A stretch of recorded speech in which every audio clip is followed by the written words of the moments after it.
Hello, hello, and welcome to another episode of In Progress. As always, am Julia, your host tonight. I'm super excited. We had Kirsha on our town hall getting ready for Nano, and I'm so happy to have her back. She is my favorite author of this year, Kirsha Fox. Hello. Hello, thank you for having me tonight. Hi. If you want to tell us a little bit about what you write and your new book that just came out, tell us about yourself.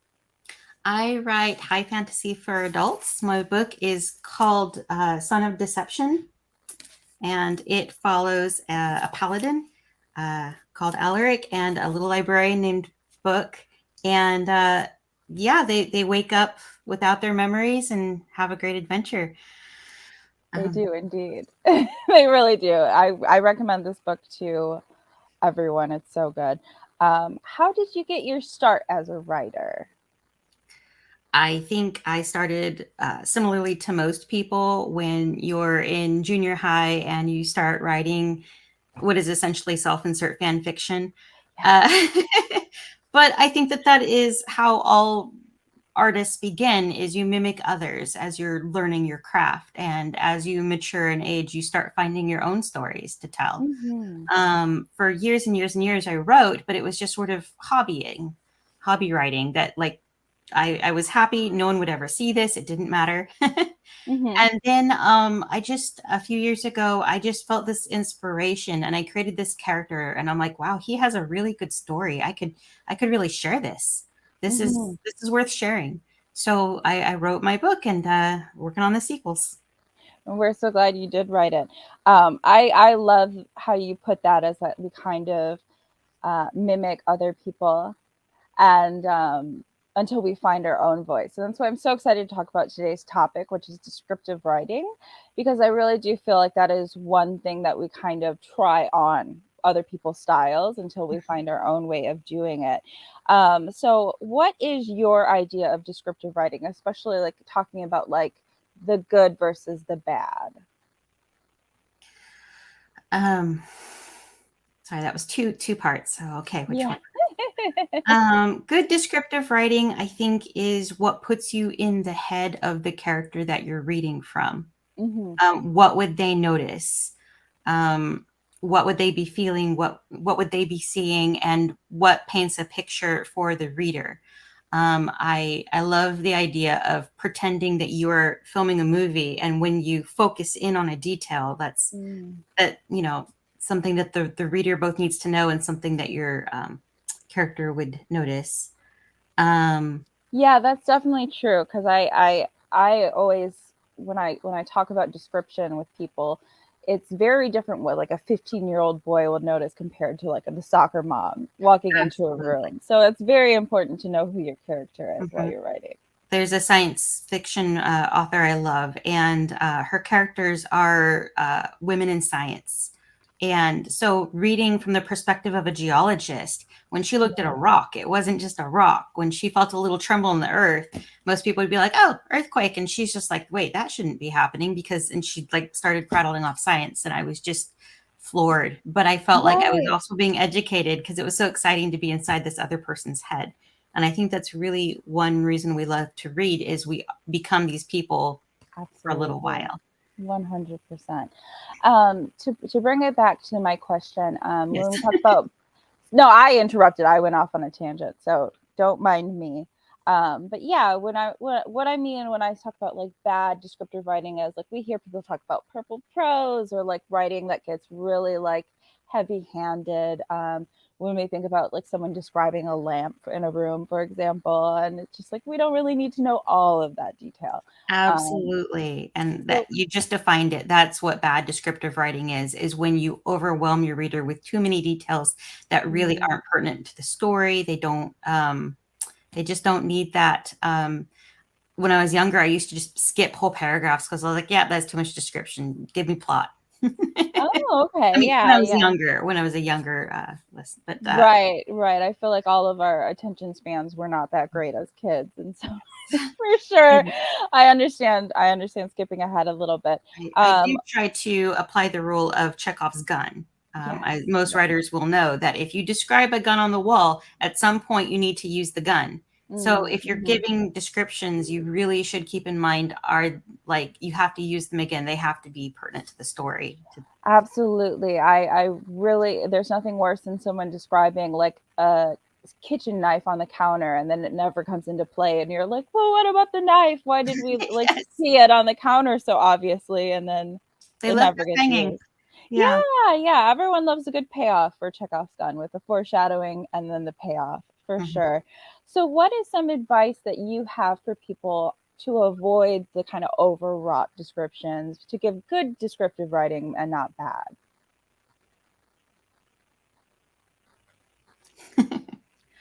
How to know if you're doing overdoing it or not. Um, I would, if you're unsure, I would definitely rely on a good editor Mm, or beta readers to let you mhm. know. Um, that really, that's probably the best way I would do it is just try to get it in front of as many eyes as you can, get feedback, and then listen to that feedback as much as you can. Right. I think it's definitely like everyone, that's something that's like everyone's taste is a little different. So getting a varied opinion is good because you can kind of balance between the people who say, "No, I love this description," and others who are like, "Oh Yes. my gosh, get to the good stuff," right? Yeah, 100%. What do you love most about writing and like in your writing? Um, Probably it's similar to being a reader, but it's Mhm. just watching the story unfold.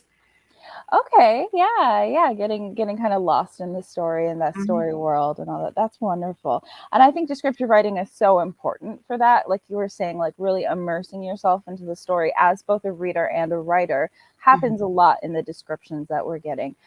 Because I know, like when I initially write, I don't have a ton of descriptions, and so it's kind of like dialogue happening in a void, right? mhm. So we want descriptive writing to kind of counteract that and kind of build the world around us. So, what is good for writers to keep in mind, especially when we think of like exposition versus scene? Um,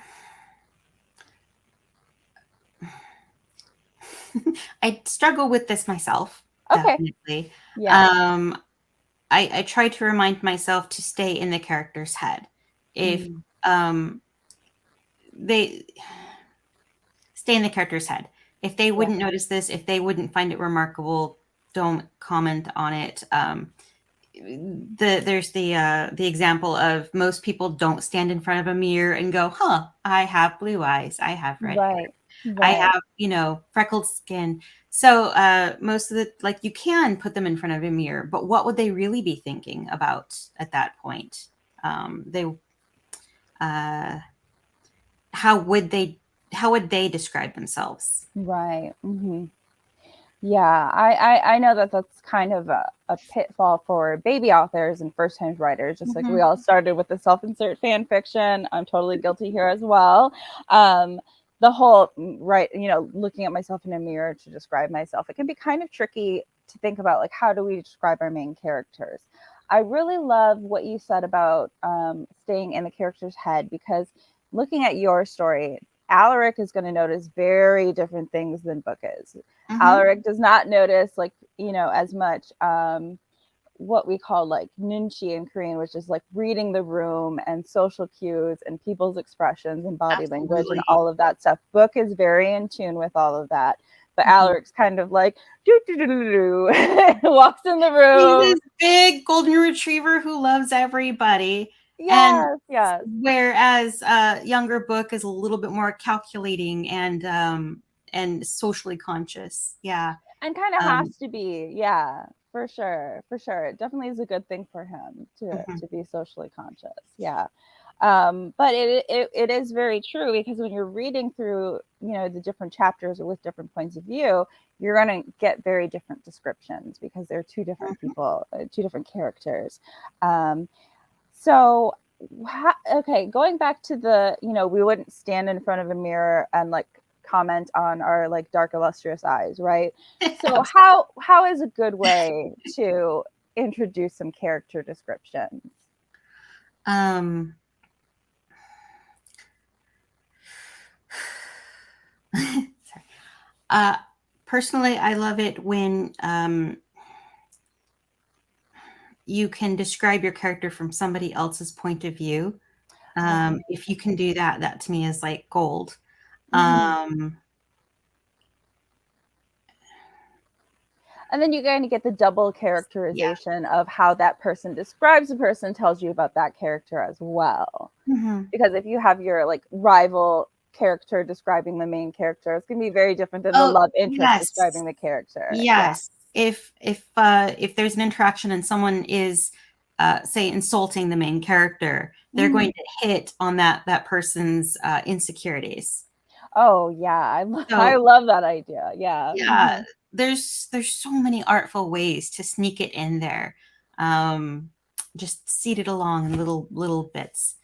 Um, there, I think that it's not absolutely necessary to always open with a complete description of the characters as long Mhm. as it's within the first few pages. Um, Right. I I don't really love starting out even the first page with a person's description for that reason. That Right. We want to be but kind of sunk again, into the scene first. there's rules and then there's like exceptions to the rules, you know. So Of course, of course. There's always the exception. Yeah, I agree though. I really like when stories kind of like jump into what's happening and then you kind of get a step back into who the character is, right? mhm, Because we have to care about the character before we care about what happens to the character. But we yes. don't want to start off by describing them, their looks, because that's not the most important thing about the character either. Mhm, So I really love kind of like I said, getting that like little step back after a few moments with mhm. what's happening to be like, okay, and now we get an idea of who's talking. And I wouldn't say never do this, but it's very tricky, is Mm. starting out describing the setting in your first Okay. page. Like, Right. I can't think of very many people who have successfully pulled that off.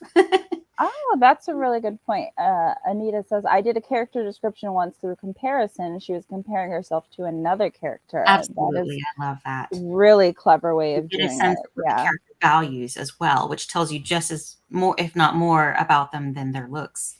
Yeah. Right, right. And when I do descriptions of characters, I like to do kind of like hair, eyes, and then like a distinguishing feature. I don't like to break down like aquiline nose and cupid bow lips and get too specific because I feel it's like, when you get a general impression of someone, you kind of notice like the one striking feature about them. Mhm, And of course, like obvious things like hair and eye color. And so that's kind of like what I go with. Or I like to go with descriptions that are like, tell you about the personality of the character. mhm. So it's not just that she has a beauty mark; it's that she's self-conscious about her beauty mark and tries to Does hide she it, love it? or Yeah. does she love it? Does she highlight it? Exactly. Yeah. Yeah, yeah. I love that because I know some people who I saw like on Glow Up, the makeup show. She had a like port wine stain, like birthmark, Mhm. and she used to hide it, and now she like puts glitter all over it and highlights it instead because she's gained her confidence with it. Um, but going back to descriptive writing, what are some examples of somebody who's done descriptive writing really well, in your opinion? Uh, can I name off a few? Yeah, absolutely. What came to mind when I was thinking about this was Erin Morgenstern. She did a Night Circus. I loved Okay. her dreamy sequences, how she really could spend an entire chapter describing just a place, a scene, Nice. Yeah. and you're just completely sucked in. Hmm. I love Scott Lynch's series based The Lies of Locke Lamora. Again, he can spend pages just building up this world, and he Hmm. manages to just make it so intriguing. Um, let's see. Oh, there's just so many people are so good at just painting this world for you. Hmm. Um, So you're kind of a fan of the more descriptive writing, then, is it safe to say? Or when it's done well. right, right, when Other it's done well. people, I am like, you're killing me. I want to get to the back to the plot. Right. I think Um, we were talking before the show, and you said the example of the Crazy Rich Asian series mhm. that they talk a lot about clothing and describing outfits because that's what socialites would Oh notice. yes, whole paragraphs and pages on the brand of their clothing and how they're wearing it and what did they pair it with and who are they in relation to everybody else. And that's what the characters would notice. That's what's important to the story. And again, I love it because it's actually semi-educational because I'm not really a clothing person. Right, right. I find that a really interesting example of how you have to kind of walk the line because I like to use this as an example of in being too overwrought with description is somebody had an example of their writing and they were going to a party and they were describing the dress they were wearing and it was like brocade fabric with the embroidery like upraised on the fabric and Mhm, there's all these little buttons going down the spine and the skirt is so like this and the sleeves are like this and the collar's mhm, like this and it was just so much description about a dress that they were wearing once that like had no significance to the plot and it was just mhm. kind of like way too much detail because like I know there's the famous saying that like description starts with the author but ends with the reader, right? So we give them like enough to go off of and then their imagination can kind of just run wild. Mhm. um, so it's really interesting to see that the flip side of the coin where it's done well and it's actually Yes. important to the story. And yes, I would totally agree with you, Anita. Neil Gaiman, Guy Yes, Gavriel Kay, and definitely. Ray Bradbury are some amazing descriptive writers. Um, I was just thinking about how funny that the clothing was because like it can be a detail that can be overdone in a lot of ways, but in this instance it It was is really such a crucial hard to the line. book. Yeah, it's a hard line to walk between what's important. Definitely, it is important to leave some gaps for for the reader to fill in. Let Yeah. them give value to it, definitely. Um, yeah. I think that's what makes characters more precious to us as readers when we kind of give it some of our own imagination Yes. of like, well, this is who I picture Mr. Darcy as, and like things like that, for Yes. sure. When they're described as handsome, we put our own idea of what that looks like in, which Right. is why people have such a hard time when there's a movie or a show adaptation and the Hmm. casting isn't perfect. Like you Right. get reader riots, right? Uproar. I This know. isn't Riots on the blonde, streets and yeah. Um, yeah, I don't think enough directors and casting people pay attention to the details of the book because readers Hmm. get very up in arms when you start changing details that Right, but you bring up a good point though, because saying handsome or saying beautiful or pretty are. can Mhm. really mean anything. And Yeah. so it's not always the best descriptor to use in situations when we talk about someone's ideal type or, something like that. We want to give something a little concrete, right? We always say like describing, like instead of saying just a car, you'd want to say like a Mustang, right? Because it gives a very specific image kind of without giving too much detail. Yes. So, what are some other things to like kind of watch out for with descriptive words that we don't want to be too general or too vague with? Um, I would say pay attention to the nuance in your Mm. descriptions. Um, in particular, you have to be wary of those adverbs. Oh, okay. Yeah, yeah. That was something as a beginning author that like, get me again and again and again. Like, oh, try to like precise writing. Pick the precise Right. word that you're going for. There, you can save yourself whole sentences of description if you just pick the precise word with the right nuance. Right. Like saying that like he dashed or he sprinted instead of he walked quickly. Yes, Um, absolutely. yeah, yeah, absolutely. And I think another great thing to do is to watch out for like cliches. Because a lot of times cliches are just really vague descriptions, like pretty as a picture. Like, what is that? What does she look like? Is she blonde? Is she raven haired? Like, there's so many things that she could be if she's pretty as a picture. I think also, oh, how about How action about words, our verbs? action words, verbs for that precision? Yeah. Yes. Yes. Yeah, I think for sure. I think what they're trying to say is, oh, How how important. Yeah, we're trying to decipher that sentence a little bit. Yeah, so I think, specific actions, like you were saying, specific verbs is really great to use instead of relying on adverbs to get your point across. Mhm.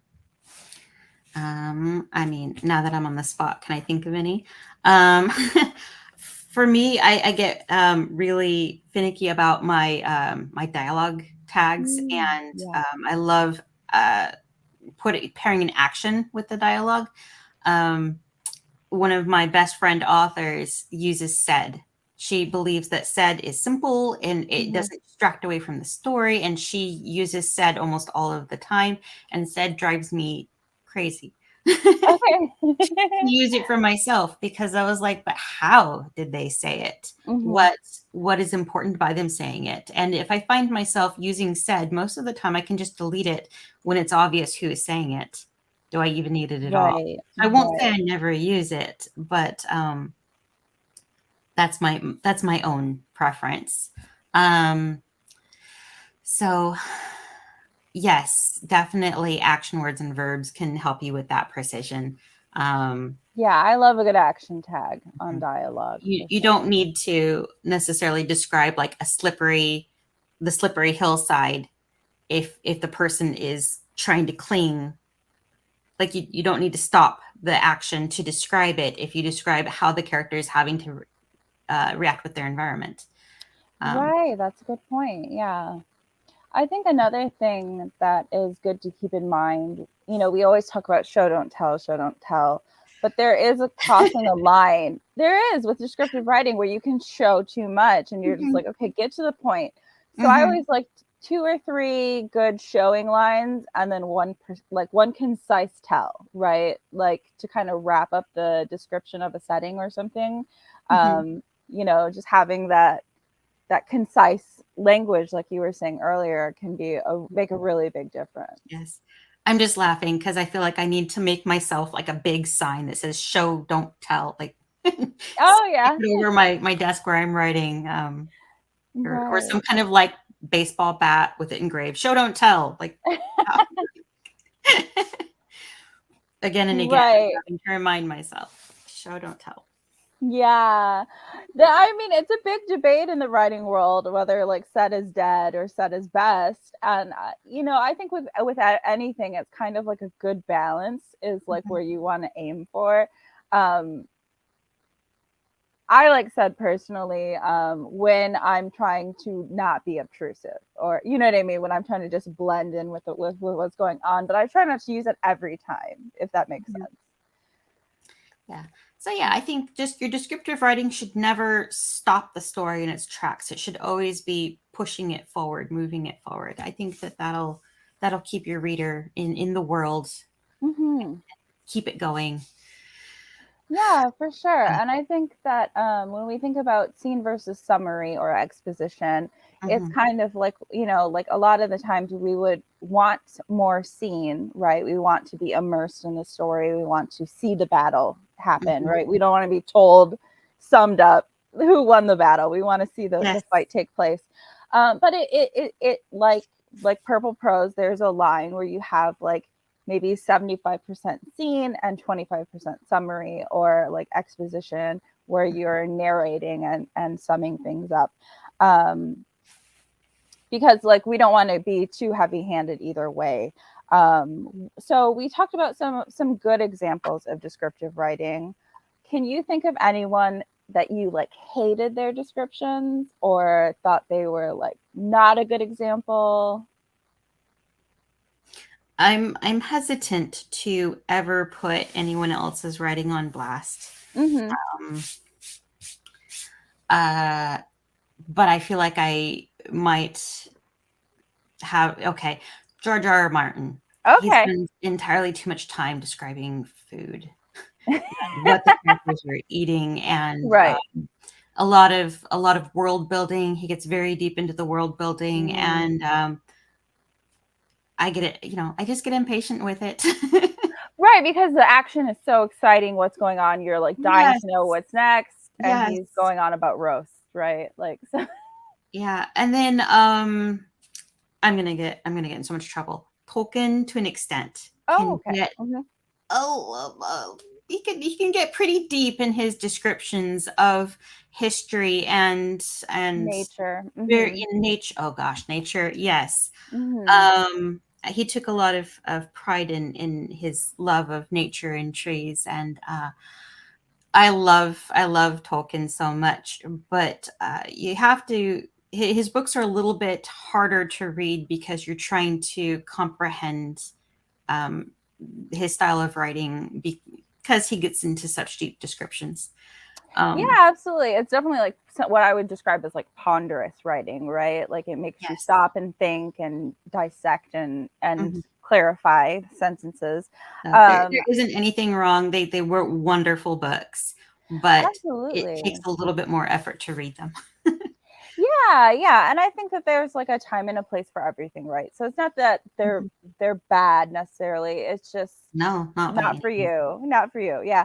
So, Well, they well, are for me. Tolkien, yeah, is for Take more brain power sometimes. yeah. Yeah, I think, I love Lord of the Rings, but I know the second book always kinda makes me stop and pause because there's so much Gollum in it, like, it's just Mhm. all Gollum, all Schmeagol, and all that description, and he's just, like, such I mean, he's an annoying person, right? Like, he's not a fun, charming, charismatic little guy, you know what I mean? Yeah, he comes across a lot better filmed, I think. He does. He has a little bit of charm with that the actor brought to the role, but, Mhm. like, when you're reading about him eavesdropping on his cousins Yes. and just being a little snot, you know what I mean? I was Yes. just like, I am Yes, not all about this he's guy, a very unpleasant character to read for sure. and I think that's where you have to be kind of careful because description can be a great thing when you love the character, but maybe Mhm. when it's not so much a likable character, you can describe things a little too much, right? Yeah. Um, so, talking about descriptive writing, of course, and feel free to go with this in any direction as you like, because I know you're primarily a prose writer. But when we think of descriptive writing, we also think of like poetry and Oh, lyricism and all of that stuff. What do you think is the big difference or focus when we're writing prose as opposed to poetry or something along those lines? What's the similarities? What are the differences? I feel like with poetry, you have a lot more freedom to do whatever you want. Okay, very Words true. become Mhm. paint, and you can do it however you want. You can be as abstract as you want because Mhm. the desire is just to evoke emotion, evoke images. Yeah. Whereas with prose, you definitely to format it better for clarity. Right, right. So yeah, there's definitely poetic language that does not translate well in fiction. I think for sure. That was actually in my intro to fiction writing. I had a classmate who was amazing poet, like blew everyone away every time with his poetry in poetry class. But the first time he wrote for fiction class, it was way too poetic. It was almost indecipherable what he was trying to say in the story because it was such poetic language and such like metaphor and beating around the bush and not coming right out and saying what the point Yes. was. And so there are definitely times where poeticism and lyricism like does not translate as well into prose writing or fiction. Hmm. And yeah, you gotta both require a mood. You gotta Yeah. set the Okay. mood with Mhm. with the tone and the language. But yeah, I feel like you have a lot more leeway to do whatever you want with poetry. Um, Right, right. I would agree. I think that there's an ambiance that you want to be setting for sure, still in fiction, but you don't want to get lost in the imagery, so to speak. mhm. For sure. So, that's great. Like the similarities, or you're still building a mood, you're still building an atmosphere, and tension and all of that. Um, but do you have a favorite poem or poetry or poet that you like? I do have a favorite poem. Goodness, I couldn't tell you who wrote it, but I think it's called "Don't Ever Hug a Lobster." Okay. I think I found it on Pinterest and I just adore it. Might be hard for me to dig it up, but it's just this funny little comedic poem about the proper way to greet a lobster. And it's Okay. you must never hug the lobster when you're meeting them. It's impolite. Uh, Oh, I I like definitely that. I Yeah. love comedy. I love reading very funny things, and this thing just cracks me up every time I read it. So yeah, but I grew up reading a lot of Shel Silverstein and that like. Uh, Yeah, yeah. Yeah, where the sidewalk ends and all that. I mhm. remember reading those books as a youngster and loving them. Although, if I had to recall one, I think the only one I remember is like like they had blue faces, but they wore masks, so they passed each other and never knew that they had found another person with a blue face. Oh yeah, So it talk was about about being being able like to genuine and really being, with huh? it. I love how you're able to be so in depth with that concept Right. Hmm. in such very just a few simple words. Right, right. Yeah, the Like point the was to mark be of your composure, genuine right? weird self, and you'd be able to find other weirdos like you. And I loved Mhm. that. But it was, yeah, it was this really brief poem, and it was just, you can capture so much in just a few That words if I you do think it that right. that really, appeals to our generations and the Mhm. generations after us, where we're putting a lot less, stress on conforming and being like everyone else. Now we're like, "No, no, be Yeah. individual, be yourself, Right, shine your right. colors. Don't Shine hide. your weird little light. Yeah, Shine for your red everyone little else light." to Yes, find. Yes, I yes. love that. Um, so let's talk about you as an author for a little bit. What is your writing process like? Like what, I mean, it's such a big question, I Yes. know, to throw at you. Uh, so I think that the first thing about me is that I write scenes, out of order. Okay. Whatever's in my head, I write that, and then I sort of string the chunks together later on, like Mm-hmm. move things around. Okay, but this should happen first. I'm a lot more efficient that way when I'm writing what I'm feeling instead of trying to get past the next bump to get to the good bits. Um, Right, right. let's see. Um, yeah, I do have a plot. I do outline quite a lot, but I never force myself to stick to it. If my Mm. characters decide they're not feeling it, they take me in a different direction.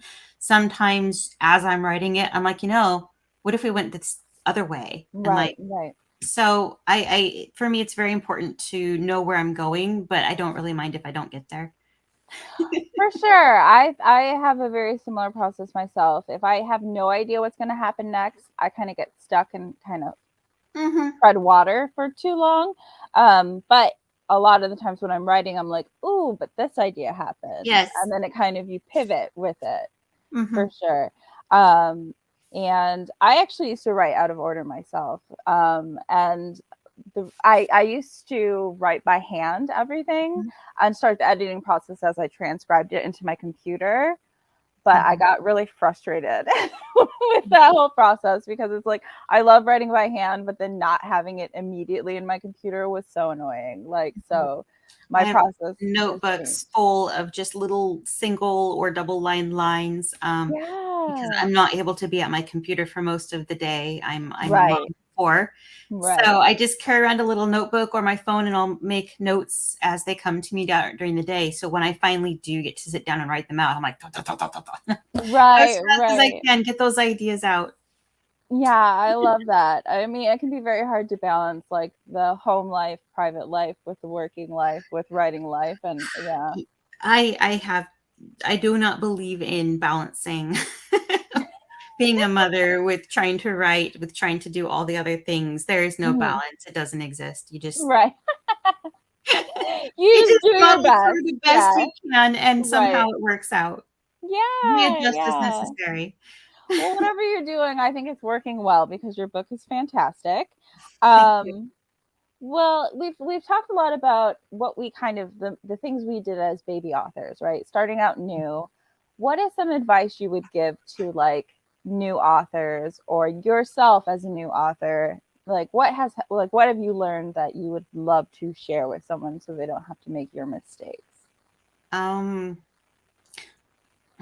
put your ego aside. Okay, that's a good one. Yeah. When you get feedback, sometimes you're going to feel perhaps a little offended. Um, Right. or sometimes you love something so much it's hard to even think about not keeping it, or that maybe you're going in the wrong direction. Um, get yourself a group of people who you vibe well with, who Mm-hmm. understand the direction of your story, that the way, someone that you trust, whose advice you trust. Get yourself a support group of editors, of readers, Mm-hmm. of people who write similar things to you, or even very different things than you, just for fresh eyes. um, Right. but yeah, you need to build your team. Mm. That's definitely what I would tell a baby author, because they're gonna and they're gonna be the ones who should tell you. Like, Right. I think that's important because like we don't always all have support, especially in our creative endeavors, right? A lot of times people say like, "Oh, but what do you exactly.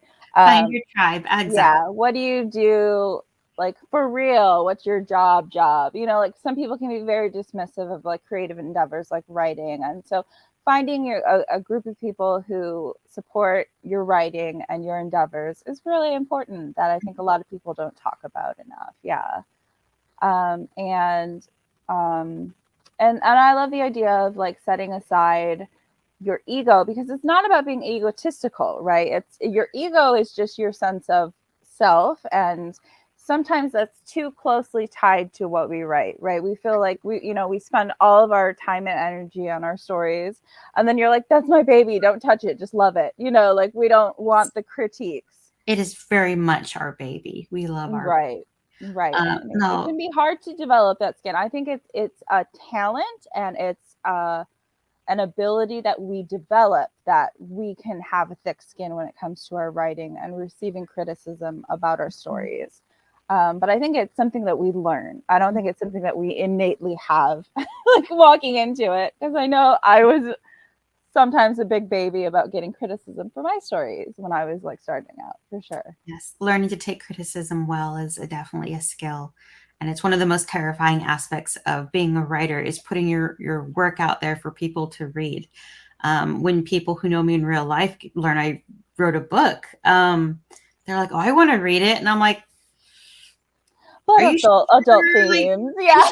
sure?" Like, I find myself wanting to be like, I'll give you a refund if you hate it. I'm so Right. Mm-hmm. insecure and everything. And but at the end of the day, I do feel very confident that this is the best story I could have written. And Yeah, I yeah. make myself not say that.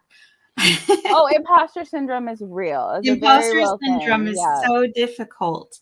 But if you can find a team who can be honest with you, who will tell it to you gently, who can be constructive about it, Mm, because the internet is much less forgiving. right, right. And I Um, think, yeah, I think it's important to just like sit with critiques when you first get them. Like just sit, feel your feelings and think about like don't make any rash decisions, right? You don't have to edit it the day you get your edits back, right? That's for sure a thing we yes. can sit with for a while. Mhm. Um, and And then don't feel like you have to listen to everyone. right, right. Um, in particular, when I was writing my blurb, I realized that no one could agree on the blurb itself. Like I put my blurb in front of Mm, so many different people and say, "Hey, what do you think?" And everyone had their own different version of right, how they would write right, that same blurb, that same thing. So in the end, I had to be like, "This has to come from me. This right. has Hmm. Yeah, yeah, and I I think have it's to write important to the blurb that know. is from me." So Yeah, it's important it's in your voice and the style of writing of the book that you Mhm, did. And mhm. I think it's important when you're making these decisions with edits that if you have a reason why you did something, then maybe that's the right decision to go with, Yes, for yes. sure. So, yeah, Um, keep your mind open to people's advice, but in the right. end, this is your story that you're writing. Don't be Right. afraid to stick by your guns if you strongly believe in that. Yeah, my first book that I came out with, I had hired an editor for, and they completely changed the ending of my story and were like, "Don't do this ending." And then I went with this publisher, and they were like, "What is this ending?" Like, well, and I told them what I initially planned on doing. They're like, "Do that. That's fantastic. That's the ending that it should be." And Mhm. so, if I had just like had a little more faith in what I was doing decision wise with that, I would have, That's had so the funny. job done sooner, you know what I mean? So, Yes. yeah, for sure. Um, what is okay? So I love to ask this question to everyone, but like, what is your biggest influence in your writing? Whether that's like an author, a book, or somebody in your life who taught you creative writing. I don't know. Mhm. What influences your writing the most? Let's see. I'd like to think that, every book I've ever loved has like, I took pieces from that. I Yeah, take yeah. pieces from everything. The authors who shocked me, the authors who made me cry, Mm-hmm. the authors who made me laugh. Yeah. Um, so, I can probably tell you who I read the most. Okay. Um, so, like, I'm gonna get dragged. Let's see. If Cassandra Clare puts out a book, I buy it immediately. I have it pre-ordered. Mm-hmm. The Outlander series, if that book, Oh yeah. I buy every new book. Rick Riordan, every book. I love those books so much. Yeah, yeah. Recently, I've been getting into Sarah J. Maas. Let's see, a lot of fantasy, a lot of fiction. Um, So I think you might be one of the yes. rare few who actually reads a lot in the genre that they write. Because usually, like I know I read a lot different than what I write a lot of times. Mhm. And so you may want be one of the few that reads a lot of in the fantasy genre because you write fantasy. I read a lot of everything. Hmm. I love almost all the genres. There's a few that I tend to avoid. Because Right. Rick Riordan is like how to like modern day historical fiction where he Mm-hmm. takes all those old tales. I love retelling old Oh, tales. I the Percy Jackson series is one of my favorite. Yeah, Yes, I love that. all Hmm. the ones that fell after that. But yeah, Douglas Adams. I read a lot of Orson Scott Card, Terry Goodkind, just Mm-hmm. when I was younger. All these influences. I love memoirs and um, real life tales as well. Uh, Oh, okay. like Educated by Tara. It was Tara West something. Uh, Okay. like I think that your love of memoirs and stuff like retellings and stuff really shows in your story though, because you have like your characters' personalities like so well figured out. Like a memoir is all about like discovering who you are and explaining mhm. your story and telling your tale. And I feel like you capture the essence of that really well in your story. Thank you. That is a very kind compliment.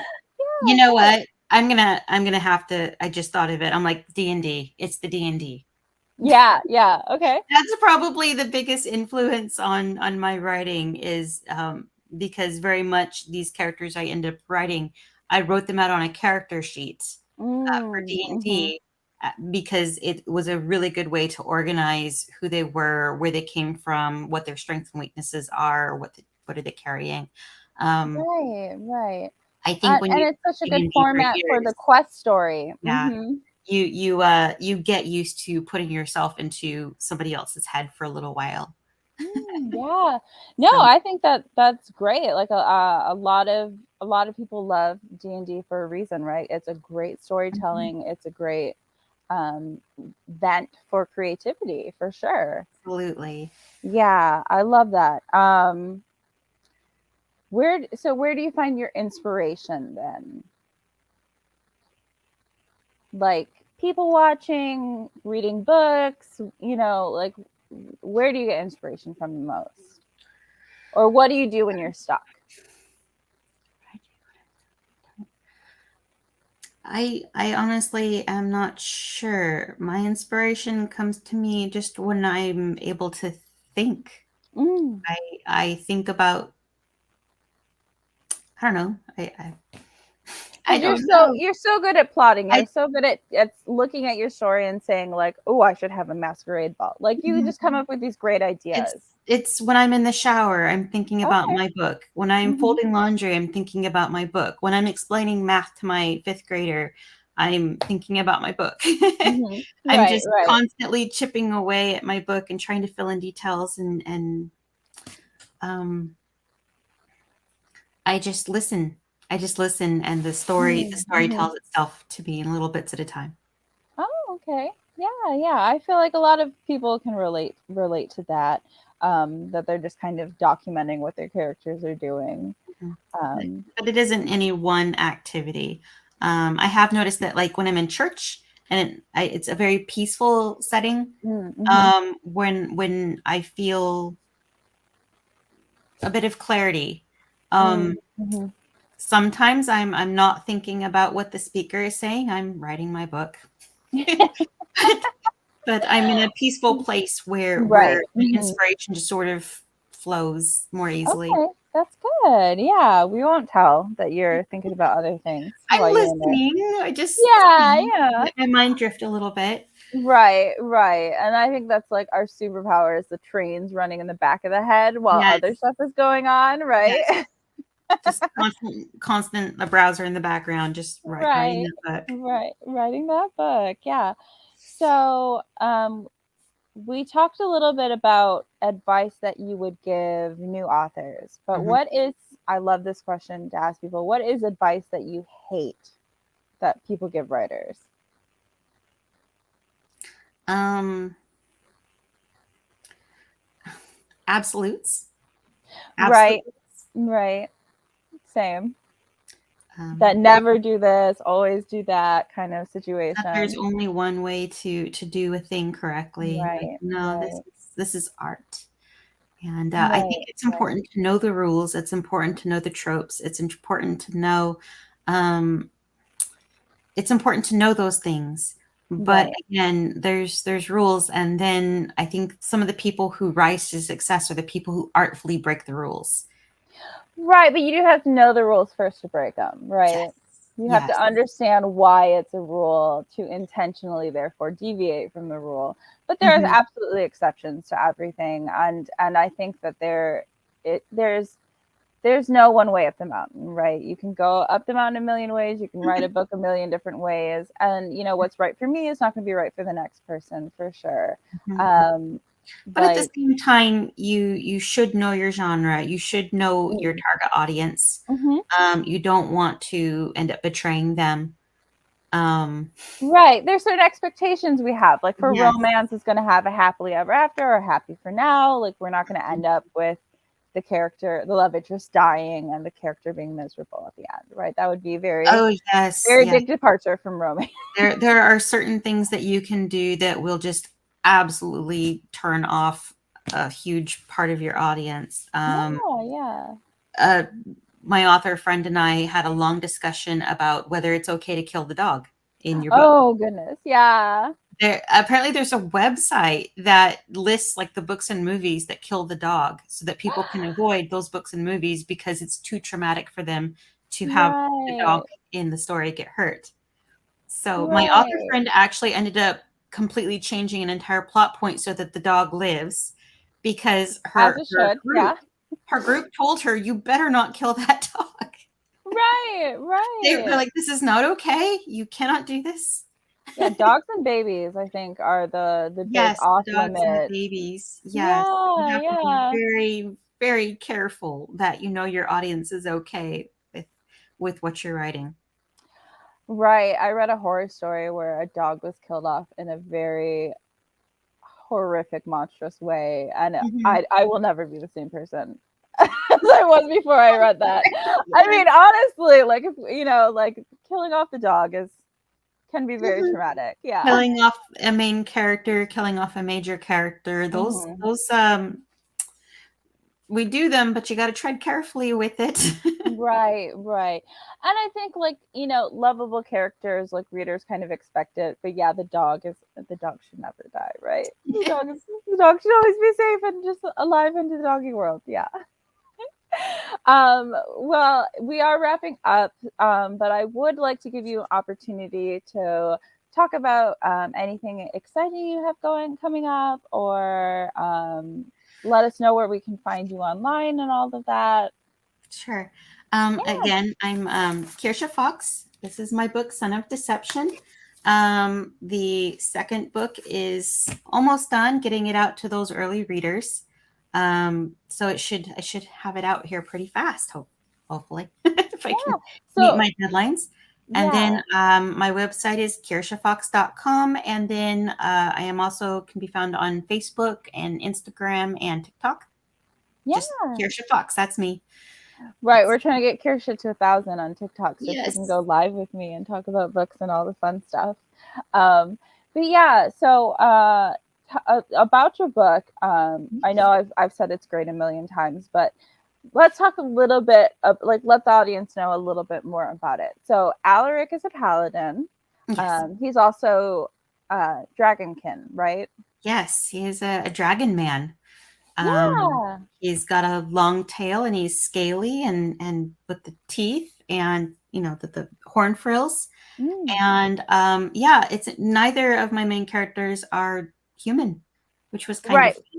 fun. Book Book is Book half is half human. human. He's got Hmm. horns that come around here. And yeah, his mom was human, but his dad is a demon, which is a big part of the plot there. Um, And they also come from different times, right? they also come from different times. Yes. They wake up in coffins completely without their memories, but they've been dead for a while, and it's Mm-hmm. a little hard for them to learn how long they've been dead because the world is so much different and everything they Right. knew and loved is gone. So they kind of have to learn what this new world is like, which is opportune for me as an author because I get to take the reader on that journey of them rediscovering the world and what it's like now.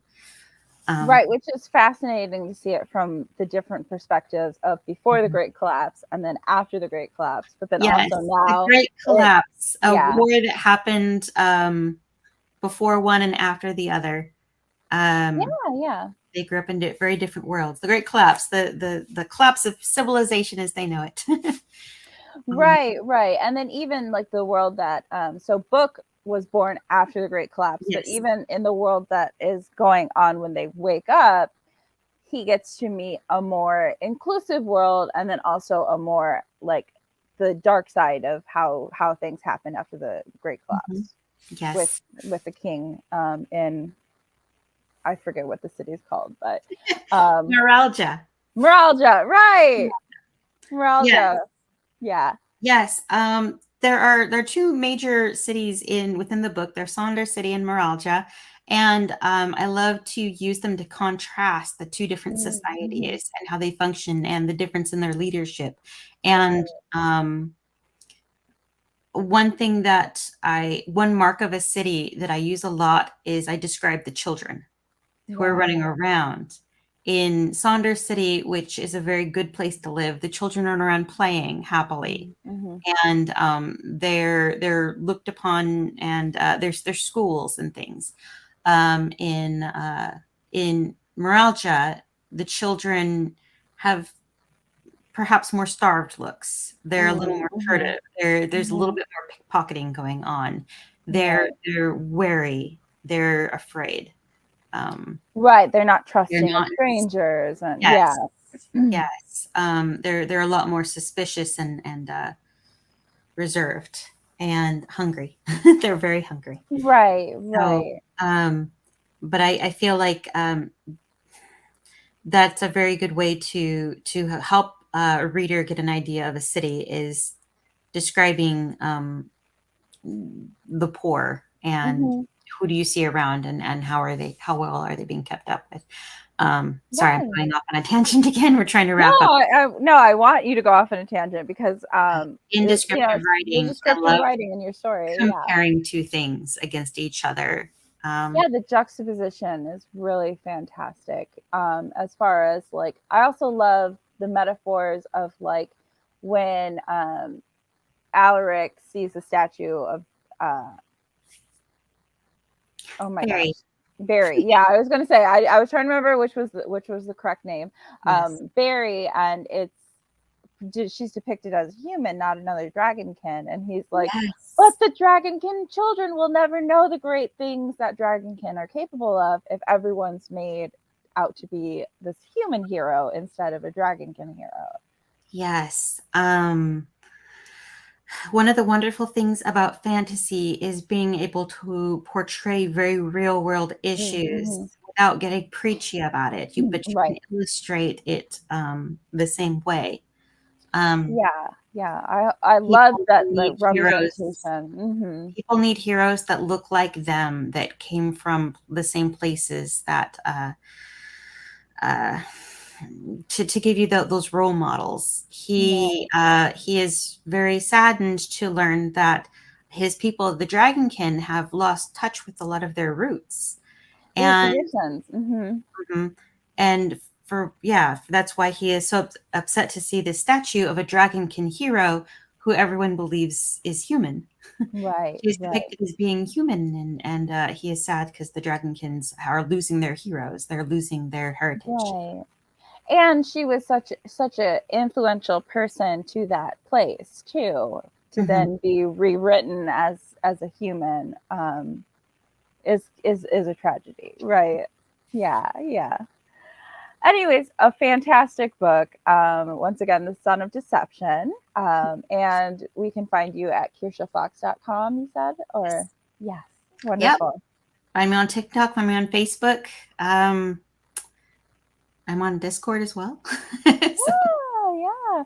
We actually met on a we Discord. did meet on a Discord The because I was thought finding my thoughts. tribe, Yeah. and I found you. Yeah, yeah. So wonderful. And I, as always, you can find me at hijinkswriter.com. I'm hijinkswriter on most social media except for TikTok, where I'm Ginny Antonic, Jinny Antonic. Thank you so much for joining us for the show tonight. It was so great having you on, Kirsha. Thank Um, you. yeah, thanks for joining us. And as always, it's always time to go indie now, and we'll see you next month.